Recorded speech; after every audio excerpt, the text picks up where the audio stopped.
Monsieur Beau, nous voilà pour une quatrième partie et je vous prie de poursuivre parce que vous étiez sur une idée très intéressante par rapport à la géostratégie en général, les positions des Occidentaux vis-à-vis des pays tiers et la Russie en particulier.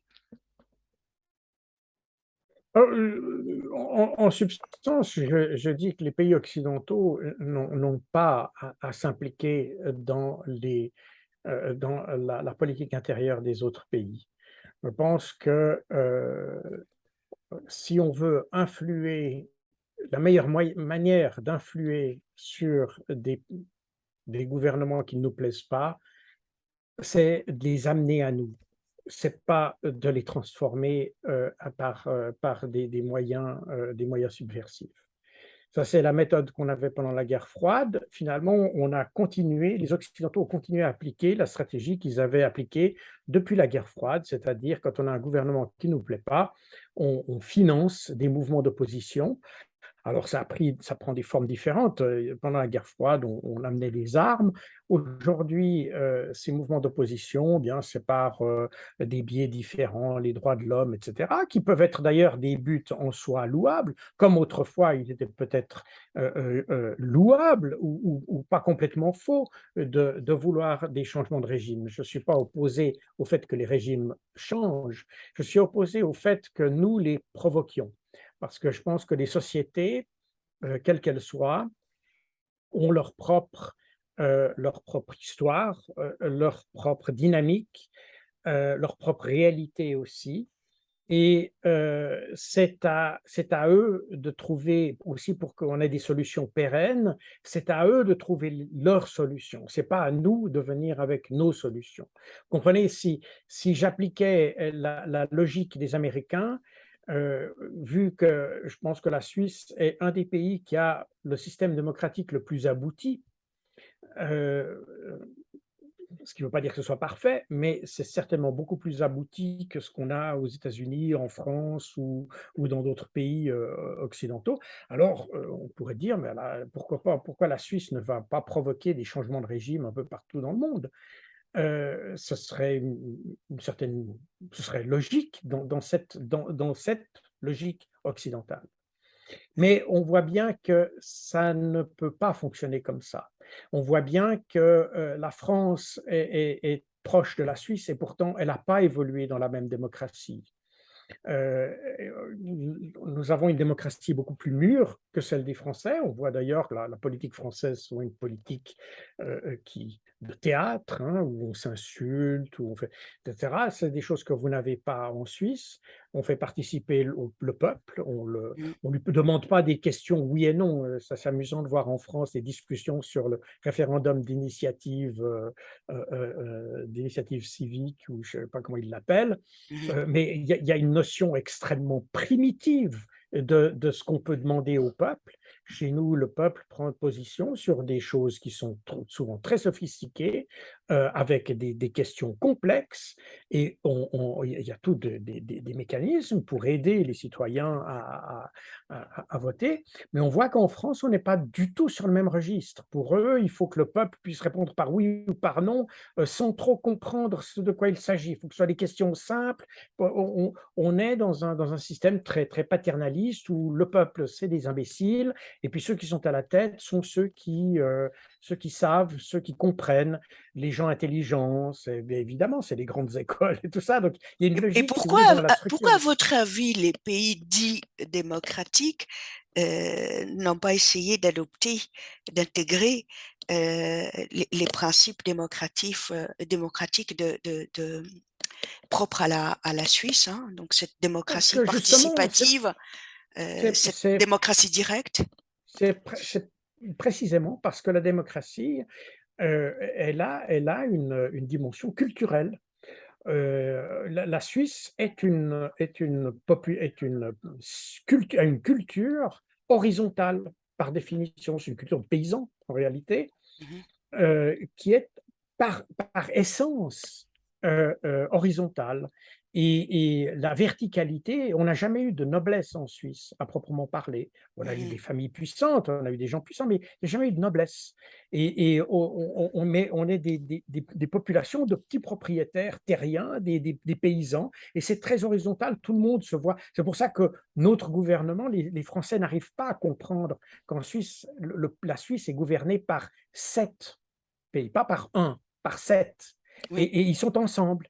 Et c'est pas 40 ministres, c'est pas, c'est 7. Et ils sont à la fois ministres et tous présidents, si on peut dire ça comme ça. mm, Et ça, c'est une notion d'horizontalité qui regroupe les sensibilités différentes, des sensibilités politiques, c'est une sorte de gouvernement de coalition.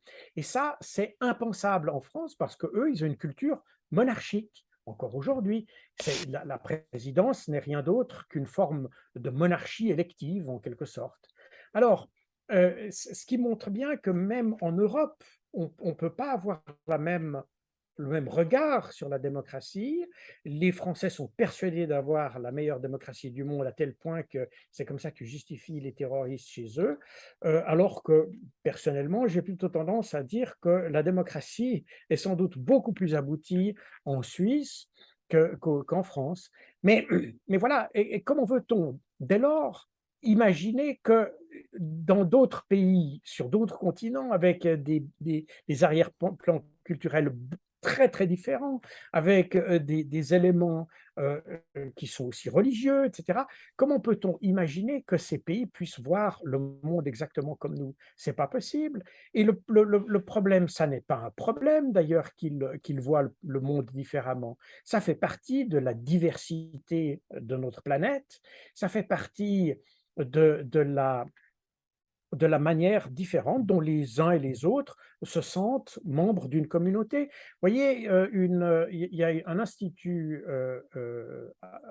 maintenant je ne me rappelle plus s'il est allemand ou danois, qui publie chaque année l'indice de perception démocratique.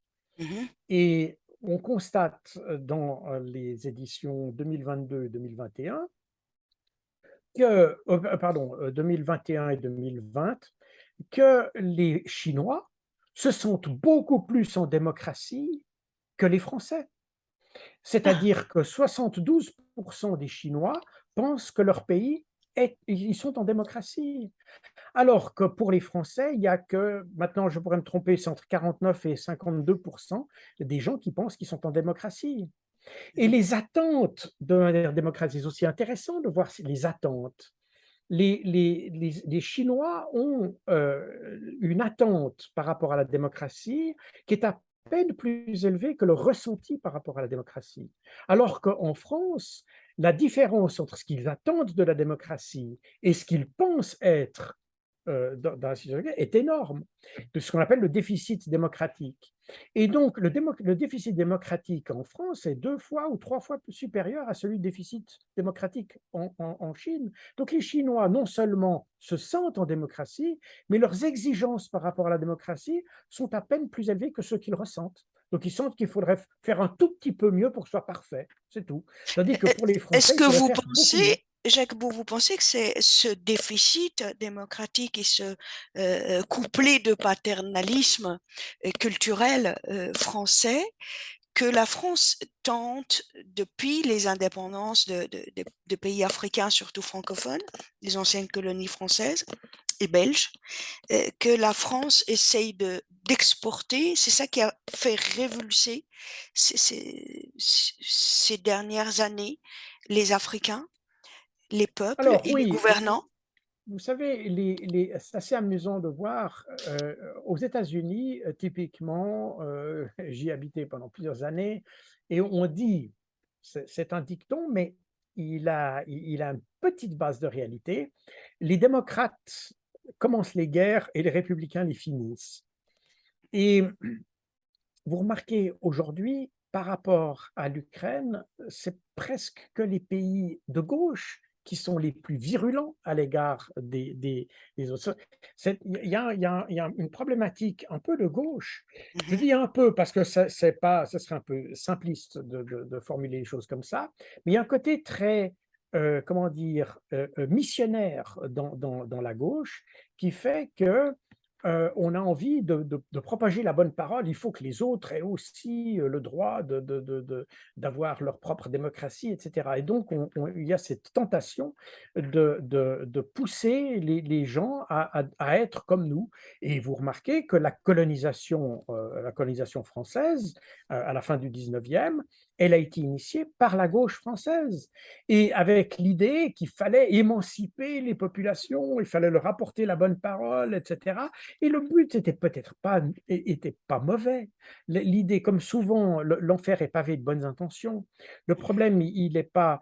C'est une bonne idée d'aider les autres pays à se développer, à avoir une meilleure éducation, à avoir une meilleure gouvernance. C'est une bonne idée, mais il faut les inciter à le faire. Il ne faut pas leur imposer ça, et surtout pas leur imposer ça par des sanctions, par toutes sortes d'artifices. Il faut les inciter à le faire, et on les incite à le faire en les prenant avec nous sans porter de jugement. Ils comprendront eux-mêmes, ils verront eux-mêmes ce qui est bon pour eux. Peut-être ils trouveront les bonnes choses chez nous, peut-être ils n'en trouveront pas, peut-être ils les trouveront dans le pays voisin. Mais ce n'est pas à nous de juger ce qu'ils doivent trouver bon.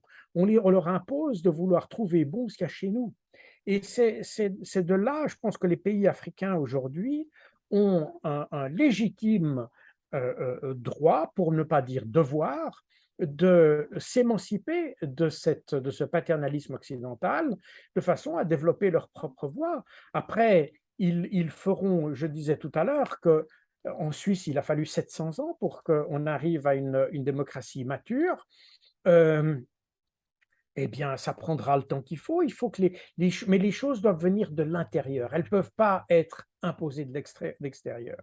Qu'est-ce que vous La avez raison, pensé de la dernière grande tournée d'Emmanuel Macron, justement, en Afrique et puis en Algérie? je n'ai pas Ah, suivi ça dans le détail, mais ce que je constate, c'est que cette tournée était intéressée parce que, et on voit aussi Joe Biden qui constate qu'aujourd'hui, les pays d'Asie et les pays d'Afrique se sentent plutôt solidaires de la Russie que des mhm. Occidentaux. Et donc, ces tournées que font nos dirigeants dans ces pays, c'est un peu pour essayer de les rapprocher de nous. Et puis, on a vu que la visite d'Emmanuel Macron en Algérie, finalement, est plutôt un échec. Et puis que la visite de Joe Biden en Arabie Saoudite est un échec, que les Africains n'ont plus confiance en nous. Et avec juste titre, parce qu'on fait que leur mentir. Ils comprennent qu'on a déstabilisé. Quand vous allez, moi je suis allé plusieurs fois en Afrique du Nord dans le cadre de mes activités professionnelles, et quand je parle à des responsables d'Afrique du Nord, ils disent, si vous n'aviez pas renversé la Libye, on n'aurait pas tous les problèmes qu'il y a maintenant. Vous comprenez, le terrorisme, tout ça, l'État islamique, c'est une conséquence d'avoir renversé Kadhafi. Et pourquoi est-ce qu'on a renversé Kadhafi? Eh bien, parce que tout simplement, on ne l'aimait pas, pour faire plaisir à Israël et pour faire plaisir à certains dirigeants occidentaux, probablement pour des raisons, je dis probablement parce que je ne connais pas le détail et c'est peut-être faux, mais l'idée qu'il y ait des bases de corruption à la base Mhm. ne m'étonnerait pas. Euh, donc, on voit que les intérêts sont pas, on n'a pas choisi les intérêts de la Libye, on a choisi les intérêts des Occidentaux dans cette affaire. Et la Libye, en réalité, c'est un pays, quand les Occidentaux ont renversé le gouvernement libyen, eh bien, c'est en 2011, en 2010, quand vous regardez l'indice de développement humain de l'Afrique, Mhm. et c'est quand vous regardez la carte, c'est une carte qui est faite par l'ONU avec différentes couleurs, et plus c'est vert, plus c'est démocratique, pardon, le développement humain est élevé, plus c'est rouge, moins c'est. Le seul pays vert de toute l'Afrique, Mhm. c'était la Libye. Le seul pays, c'était le pays qui avait l'indice de développement humain le plus élevé de toute l'Afrique. Et c'est exactement celui qu'on a renversé. Donc, on n'a pas travaillé pour l'intérêt de la population libyenne. C'est totalement faux. Je ne dis pas que le gouvernement Kadhafi était une démocratie, il l'était probablement pas, mais il avait un système de gouvernance qui était adapté avec la structure tribale du pays. Évidemment, il ne faut pas essayer de comparer avec des structures telles qu'on les a en Occident. Si on commence à comparer ça, puis dire oui, mais eux, ils n'ont pas de parlement comme ci, comme ça, et ça doit être comme ça. Et on a des structures d'État qui sont totalement différentes, des histoires, des rapports de force à l'intérieur des pays qui sont totalement différents aussi. Donc, ça n'était probablement pas le meilleur système, mais c'était le système qui convenait aux Libyens. Donc, il y a pas de et on a très bien vu que si les Libyens avaient voulu se révolter, ils auraient pu le faire avant. Ils l'ont fait là parce qu'ils ont reçu des armes de l'Occident. Sinon, ils l'auraient probablement pas fait ou en tout cas, ils auraient empêché les islamistes de venir au pouvoir. Donc on Vous n'a fait que pensez que déstabiliser un pays. vous pensez que l'islam politique a mangé son pain blanc? Mais l'islam politique, il y a pas d'islam politique. C'est un L'islam politique est une conséquence des interventions occidentales. L'islam devient politique à partir du moment où vous comprenez l'islam, c'est une religion, mais c'est aussi une notion identitaire. En Europe, on ne connaît pas ça puisque pour nous, les religions n'existent plus, on essaye au contraire de les oublier.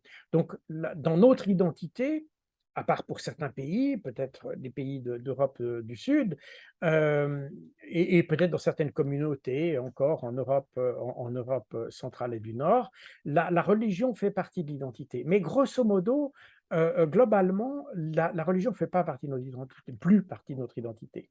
Mais ça n'est pas le cas des pays musulmans où l'islam fait partie de leur identité. Et c'est leur droit de le voir comme ça. Et donc, quand on va intervenir dans ces pays, ils se sentent, avant de se sentir, parce qu'il ne faut pas oublier non plus que dans tous les pays d'Afrique du Nord et du Moyen-Orient, on a des nations qui ont été créées par des coups de crayon donnés par les Occidentaux. Donc les frontières qu'on a, la différence qu'il y a entre un Irakien et un Syrien, c'est simplement un coup de crayon qui a été donné dans les années, à la fin de l'Empire ottoman par les Occidentaux. Donc les gens qui sont de chaque côté du trait de crayon ou de la frontière, ils ne se sentent pas très différents de celui qui est de l'autre côté. Et leur seule identité commune, le passeport n'est pas vraiment un facteur d'identité pour eux. Ce qui est un facteur d'identité, c'est ce qu'ils ont en commun avec les autres. Et c'est ce qu'ils ont en commun, c'est souvent la religion. Et donc, il y a un côté, il y a un côté identitaire de la religion, qui fait que quand les Occidentaux viennent, ce qui Alors, fédère les justement, populations, Monsieur laissez-moi Beau, finir, ce qui fédère on les n'a plus le temps. populations, c'est la religion, On c'est va, pas le passeport. on va reprendre dans une prochaine partie. Juste pour rappeler très rapidement, on a encore quelques secondes. Dans ce sens, Monsieur Beau, vous allez bientôt publier un nouveau livre qui s'intitule Comment lutter contre le terrorisme djihadiste. Un livre qui, en principe, sortira au mois d'octobre prochain, fin octobre, si je ne m'abuse. Il nous reste quelques secondes. Je, je, je prends congé de vous, hein, on prend une petite pause et on fera on enchaînera avec une autre partie dans quelques instants. Bien, oui, d'accord.